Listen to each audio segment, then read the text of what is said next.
যেন এটাই থাকে যে জীবনে বেঁচে থাকবো ঠিক একথা সত্য, আমার জীবনের আমার হায়াত মৌতের একমাত্র চাবিকাঠি একমাত্র মহান রব্বুল আলামিনের কাছেই আছে।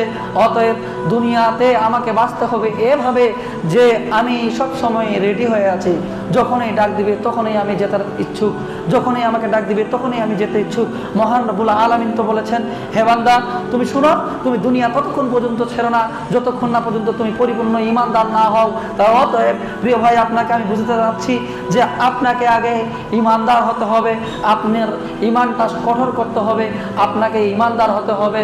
তাহলেই না আপনি সবসময় রেডি থাকতে পারবেন যে যখনই ইচ্ছা দুনিয়া ছেড়ে দিতে রাজি আছি।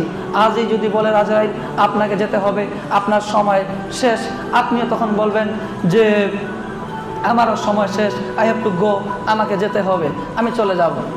সম্মানিত হাজিরিন, এরকম প্রিপারেশন নিয়ে আমাদেরকে বাঁচতে হবে।